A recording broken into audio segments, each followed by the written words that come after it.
শ্রী শ্রী রামকৃষ্ণ সংঘের শুভ সূচনা ও বিস্তার এ বিষয়ে স্বামী হিতকামানন্দ মহারাজের লেখা একটি সুন্দর রচনা থেকে আজ পাঠ করব।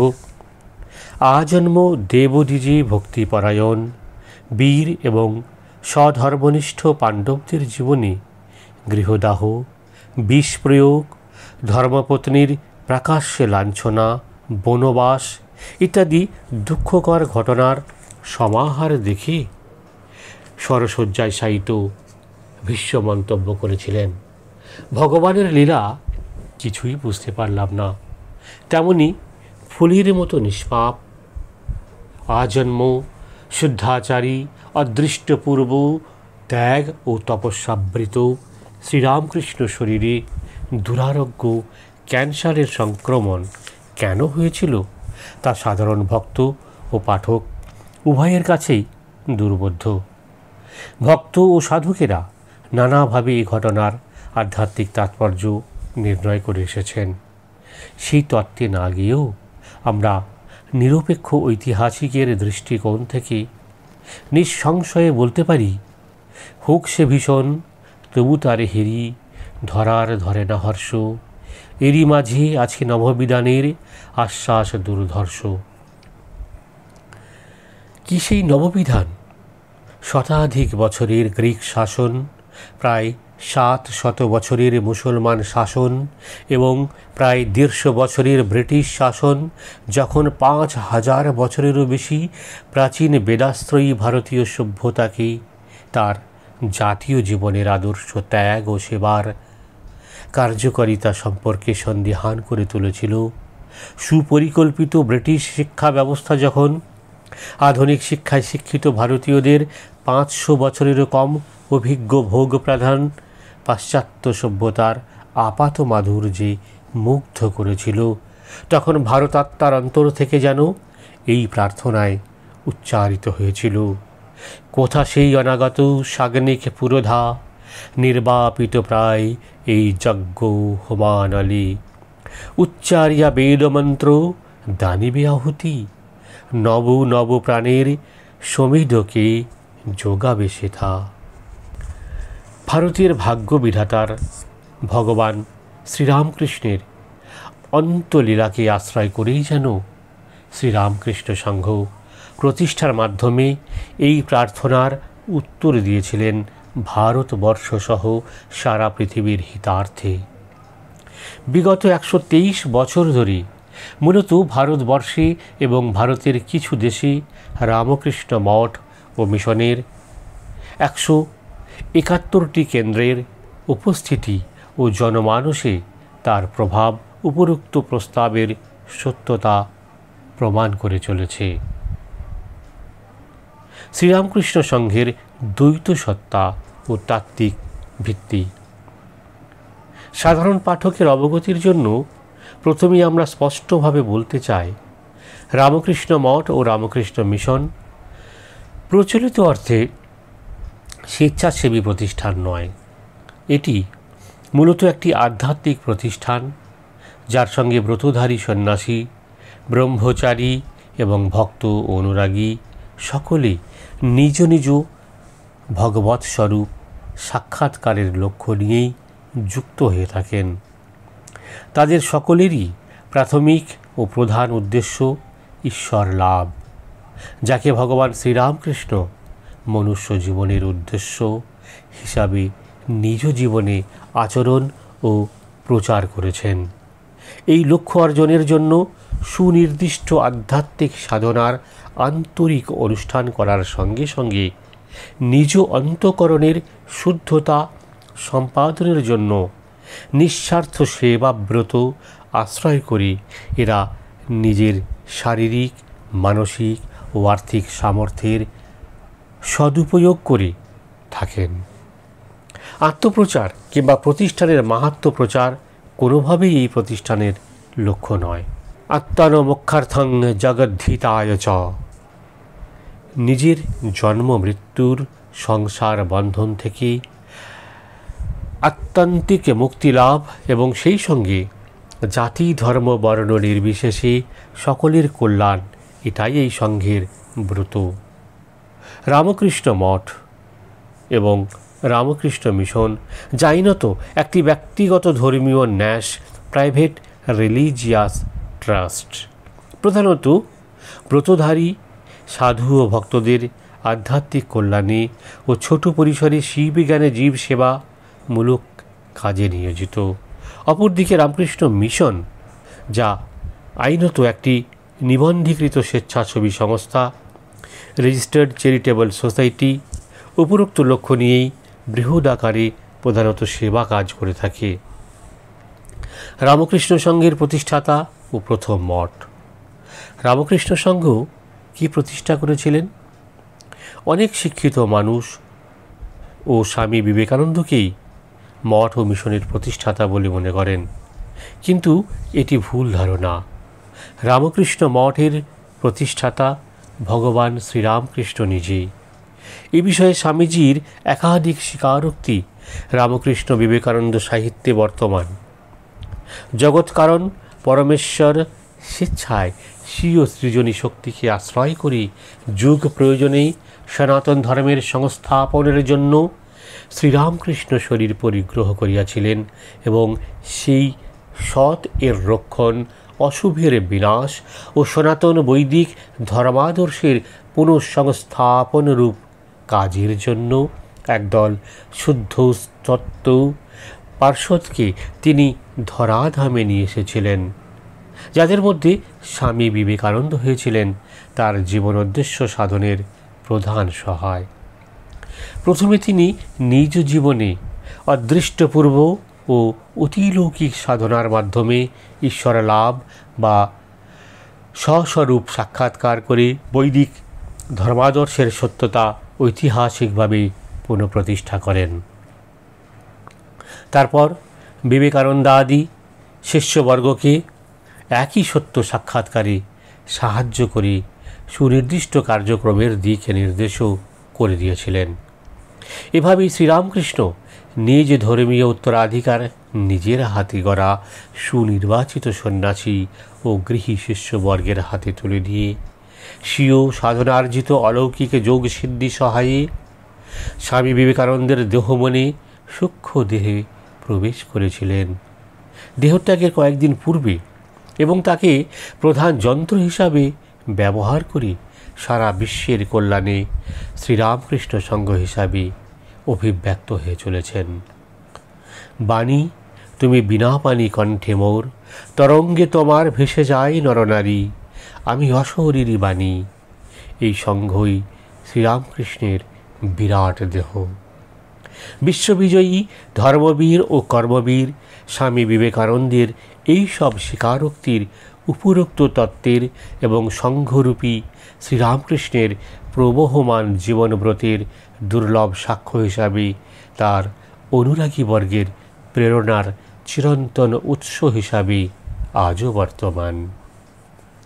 এই অত্যাশ্চর্য ও অবিশ্বাস্য ভগবৎ লীলা লোকচক্ষুর আড়ালে 90 কাশীপুর রোডের ভাড়া করা এক বাগান বাড়িতে 11 ডিসেম্বর 1885 থেকে 16 আগস্ট 1886 সালের মধ্যে ডানা বেঁধেছিল, যখন শ্রীরামকৃষ্ণ দুরারোগ্য গলার ক্যান্সারের চিকিৎসার জন্য সুরেন্দ্রনাথ মিত্র, রামচন্দ্র দত্ত, বলরাম বসু, মহেন্দ্রনাথ দত্ত, গিরিশচন্দ্র ঘোষ প্রমুখ গৃহী ভক্তের অর্থ সাহায্যে ও ভাবিকালের সন্ন্যাসী ও তরুণ শিষ্যদের সেবা ও পরিচর্যায় ছিলেন।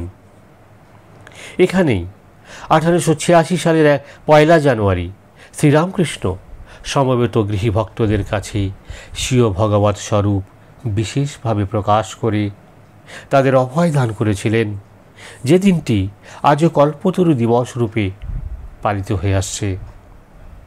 এরই অল্প দিন পরে স্বীয় ভক্ত গোপালচন্দ্র ঘোষের দান করা 12 জোড়া গেরুয়া কাপড় ও উত্তরীয় এবং 1টি করে রুদ্রাক্ষের জপ মালা ভাবিকালের সন্ন্যাসী শিষ্যদের হাতে মকর সংক্রান্তির সম্ভবত 12 অথবা 14 জানুয়ারি 1886 শুভ লগ্নে তুলে দিয়ে শ্রীরামকৃষ্ণ স্বয়ং রামকৃষ্ণ মঠ নামক সন্ন্যাসী সম্প্রদায়ের প্রতিষ্ঠা করেছিলেন। পরবর্তীকালে তরুণ সন্ন্যাসীরা বরানগর মঠে আনুষ্ঠানিকভাবে বিরজা হোম অনুষ্ঠানান্তে আচার্য শঙ্কর প্রবর্তিত 10 নামী সন্ন্যাসী সম্প্রদায়ের অন্তর্গত পুরী গোত্রভুক্ত সন্ন্যাসী হিসাবে সন্ন্যাস নাম গ্রহণ করেছিলেন। কাশীপুর উদ্যানবাটি নামে প্রসিদ্ধ এই আশ্রমটি রামকৃষ্ণ সংঘের প্রথম মঠ। এই সিদ্ধান্ত স্বয়ং স্বামী বিবেকানন্দের। অনেক পরে 1946 সালে এটি মঠের শাখা কেন্দ্র হয়। 1886 সালের 16 আগস্ট শ্রীরামকৃষ্ণের চিরধনের পরও ওই মাসের অবশিষ্ট কয়েকদিন ভাবী সন্ন্যাসীরা উদ্যানবাটিতে ছিলেন, কারণ পুরো মাসের ভাড়া দেওয়া হয়েছিল। ঠাকুরের দেহাবশেষ দুভাগ করে এক ভাগ শ্রীরামচন্দ্র দত্তের কাকুরগাছির যোগাদানে সমাহিত করা হয়েছিল, অপরাংশ এবং ঠাকুরের ব্যবহৃত দ্রব্যাদি সহ শ্রীমা সারদা দেবী শ্রীরামকৃষ্ণের অন্তরঙ্গ ভক্ত শ্রী বলরাম বসুর বাড়িতে আশ্রয় গ্রহণ করেন। ভাবিকালের সন্ন্যাসীরা এই পুত অস্থির আধারটিকে শ্রীরামকৃষ্ণের প্রতীক হিসাবে দেখতেন এবং নিয়মিত সেবা, পূজা, ভোগ, রাগ আদি তাঁকে নিবেদন করতেন। অতএব এই বলরাম মন্দিরকে রামকৃষ্ণ সংঘের দ্বিতীয় মঠ হিসাবে গণ্য করা অযৌক্তিক হবে না। ত্যাগীর বাদশাহ শ্রীরামকৃষ্ণ তার জীবন আদর্শকে প্রাতিষ্ঠানিক রূপ দানের জন্য বিশেষভাবে ভাবিকালের এই সন্ন্যাসীদের তৈরি করেছিলেন এবং প্রথমাবধি গৃহী ভক্তেরা এই ত্যাগী ভক্তদের সাধ্যমতো সহায়তা করে এসেছেন। এই ধারা আজও অব্যাহত। অনেক ঘটনার ঘনঘটা এবং আইনি জটিলতা পেরিয়ে 2002 সালে এটি মঠের শাখা কেন্দ্র রূপে গৃহীত হয়েছে। আজ থেকে 124 বছর আগে শ্রীরামকৃষ্ণের চিকিৎসার প্রয়োজনেই মাসিক 80 টাকা ভাড়ায় কাশীপুর উদ্যানবাটি ভাড়া করা হয়েছিল। অন্তর্বর্তী মুদ্রাস্ফীতির নিরিখে দেখলে বর্তমান বাজার দরে এ টাকা 30,000 টাকারও বেশি হবে। তাই 1886 সালের সেপ্টেম্বর থেকেই তরুণ শিষ্যদের 4 জন, যারা ইতিমধ্যেই সংসার ত্যাগ করেছিলেন, পরবর্তীকালে স্বামী অদ্বৈতানন্দ, শিবানন্দ, অদ্ভুতানন্দ ও অভেদানন্দ নিরাশ্রয় হয়ে পড়েন। তারা মাঝে মাঝে বলরাম মন্দিরে থাকতেন, যেখানে শ্রীমা সারদা দেবীও তখন ছিলেন। নবীন সন্ন্যাসীদের এই দুর্দিনেও ভক্ত সুরেন্দ্রই এগিয়ে আসেন। প্রচলিত আছে, সুরেন্দ্র শ্রীরামকৃষ্ণের প্রেরণাতেই শতপ্রণোদিত হয়ে শ্রীরামকৃষ্ণেরই নির্ধারিত দলনেতা নরেন্দ্রনাথ তথা পরবর্তীকালে স্বামী বিবেকানন্দকে তখনকার মতো একটি বাড়ি ভাড়া করে তরুণ সন্ন্যাসীদের থাকা ও শ্রী ঠাকুরের সেবা পূজার ব্যবস্থা করতে অনুরোধ করেন। এইভাবেই বরানগরের প্রামাণিক ঘাট রোডের টাকির জমিদার মুন্সিদের দীর্ঘদিন অব্যবহৃত পোড়াবাড়িটি মাত্র 11 টাকা মাসিক ভাড়া নিয়ে সেখানেই নতুন মঠ স্থানান্তরিত হয়। এই আশ্রমকে আমরা তৃতীয় মঠ হিসাবে গণ্য করতে পারি। বহু বছর বাদে এটি 2001 সালে মঠের শাখারূপে স্বীকৃত হয়েছে। অনুমান 19 অক্টোবর 1886 তারিখে এই মঠের শুরু। এখানে একে একে সকল তরুণ শিষ্যেরা সংসার ত্যাগ করে জড়ো হন এবং বিরজা হোম অনুষ্ঠান করে 1887 সালের শুরুতে আনুষ্ঠানিক সন্ন্যাস গ্রহণ করেন। এখানে ঠাকুরের পুতু অস্থিপূর্ণ কলস তার ব্যবহৃত শয্যায় রেখে তার পূজার্চনা করা হতো। তরুণ সন্ন্যাসীদের মধ্যে স্বামী রামকৃষ্ণানন্দই মঠের ভারকেন্দ্র হিসাবে কখনো কোথাও না গিয়ে পূজার্চনার কাজ করতেন। অন্যরা তপস্যা ও তীর্থ দর্শন আদি ইত্যাদিতে যেতেন ও মাঝে মাঝে এসে থাকতেন। এভাবেই বরানগরের রামকৃষ্ণ সংঘে সাকার রূপ পেয়েছিল। মঠের ইতিহাসে এই পর্বের সন্ন্যাসীদের ত্যাগ, তিতিক্ষা, তপস্যা, দারিদ্র্য, সামাজিক বিরোধিতা সবই অত্যন্ত তাৎপর্যপূর্ণ, গৌরবোজ্জ্বল ও প্রাতঃস্মরণীয় আদর্শ হিসাবে স্বীকৃত। সমস্ত প্রতিকূলতার মধ্যে তাদের ধ্যান ও তন্ময়তা ও কঠোর সাধনায় এই রামকৃষ্ণ সংঘের ভিত্তি স্বরূপ হয়ে রয়েছে। কালক্রমে বরানগরের ভাড়া বাড়িটি নানা কারণে পাশের অযোগ্য হয়ে ওঠায় 1892 ফেব্রুয়ারিতে আলমবাজারে 40 নম্বর দেশবন্ধু রোডে জয়কৃষ্ণ চট্টোপাধ্যায়ের পরিত্যক্ত ভুতুরে বাড়িটি, ওই বাড়িতে দুটি অপঘাত মৃত্যু হওয়ায় কেউ ভাড়া নিতে চাইত না, স্বল্প ভাড়ায় সেইখানেই রামকৃষ্ণ মঠ স্থানান্তরিত করা হয়। স্বামী বিবেকানন্দ 1893 সালে শিকাগো ধর্ম মহাসভায় আত্মপ্রকাশ করার পর যখন 1897 সালের ফেব্রুয়ারি মাসে কলকাতায় ফিরে আসেন, তখনও মঠ আলমবাজারেই ছিল। এই বছরেরই জুন মাসে প্রবল ভূমিকম্পে মঠ বাড়ির প্রভূত ক্ষতি হয়। অনেক খোঁজাখুঁজির পর হাওড়া জেলার বেলুর গ্রামে বর্তমান বেলুর মাঠের জমিটি ক্রয় করা হয়। নতুন ভূমিতে অবস্থিত পুরাতন বাড়ির সংস্কার না হওয়া পর্যন্ত এবং অসমতল মঠ ভূমিকে এখানে এখনও ডোবা নৌকা সরানোর জন্য খাঁড়ি নালা এসব ছিল বসবাসযোগ্য না করা পর্যন্ত পার্শ্ববর্তী জগন্নাথ ঘাটের কাছে অবস্থিত জমিদার নীলাম্বর মুখার্জির বাগান বাড়িটি ভাড়া করে মঠ আলমবাজার থেকে বেলুরে স্থানান্তরিত করা হয়। বর্তমানে এই বাড়ি বেলুর মঠের অঙ্গ। 1897 সাল রামকৃষ্ণ সংঘের ইতিহাসে অত্যন্ত গুরুত্বপূর্ণ বছর।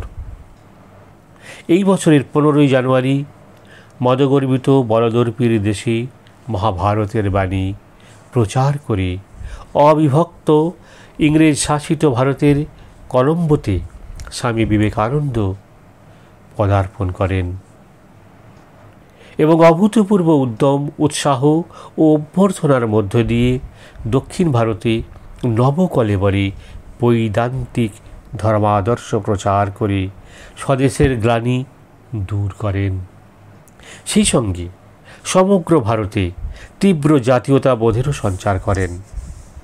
28 ফেব্রুয়ারি তিনি বিপুল অভ্যর্থনার মধ্যে বজবজ হয়ে কলকাতায় ফিরে আসেন এবং সকল বয়সের শিক্ষিত মানুষ, বিশেষত তরুণদের উদ্বুদ্ধ করেন, যারা অনেকে পরে রামকৃষ্ণ সংঘে সন্ন্যাসী হয়েছেন। 1 মে 1897 স্বামীজি বাগবাজারে ভক্ত বলরাম বসুর বাড়িতে শ্রীরামকৃষ্ণের সন্ন্যাসী ও গৃহী ভক্তদের নিয়ে একটি সভা করে রামকৃষ্ণ মিশন অ্যাসোসিয়েশন শ্রীরামকৃষ্ণের জীবনাদর্শ প্রচারে নিয়োজিত সংগঠন তৈরি করেন। ঠিক 13 বছর বাদে 1909 সালের মে মাসে এই সংগঠনটি আইনানুগভাবে নিবন্ধীকৃত হয় এবং ঈষৎ পরিবর্তন সহকারে এই সংগঠনটি আইনানুগভাবে নিবন্ধিত হওয়ার পর এই প্রতিষ্ঠান বর্তমান রামকৃষ্ণ মিশন নাম পরিগ্রহ করে। ব্যাপক অর্থে সকল রামকৃষ্ণ ভক্ত ও অনুরাগীদের সম্মিলিত প্রাতিষ্ঠানিক রূপ এই রামকৃষ্ণ মিশন। এই প্রতিষ্ঠানের সঙ্গে প্রত্যক্ষ বা পরোক্ষভাবে যুক্ত যে কোনো মানুষের লক্ষ্য ঈশ্বর লাভ ও জন্ম মৃত্যু স্বরূপ সংসার বন্ধন থেকে আত্যন্তিক মুক্তি লাভ। আর এই লক্ষ্যে পৌঁছানোর অব্যর্থ উপায় সেবা ও পূজার ভাব নিয়ে ফলাকাঙ্ক্ষা শূন্য হয়ে ব্যক্তিগত, পারিবারিক বা সামাজিক সকল কর্তব্যনিষ্ঠা ও আন্তরিকতার সঙ্গে সম্পন্ন করা, এই নির্দেশ স্বামী বিবেকানন্দের। পরবর্তী পর্বে আমরা শুনব Ramakrishna Math Chennai, Ramakrishna Math Bangalore, Ramakrishna Mission Students Home Chennai, Ramakrishna Mission Ashrama Sargachhi Murshidabad, Ramakrishna Mission Home of Service Varanasi, Ramakrishna Mission Sevashrama Kankhal Haridwar অদ্বৈত Ashrama Mayavati, Ramakrishna Math Bagbazar, Vedanta Society of San Francisco, Ramakrishna Mission Sevashrama Vrindavan, Ramakrishna Math Natarampalli Tamil Nadu ইত্যাদি সকল রামকৃষ্ণ মঠ মিশনের কথা আমরা শুনতে থাকব। আপনারা এই চ্যানেলটিকে এখনও সাবস্ক্রাইব করে না থাকলে অবশ্যই সাবস্ক্রাইব করবেন এবং আমাদের ভিডিওগুলি ভালো লাগলে স্বজন বন্ধু আত্মীয় পরিজন সকলকে শেয়ার করতে ভুলবেন না। জয় রামকৃষ্ণ, জয় রামকৃষ্ণ, জয় রামকৃষ্ণ।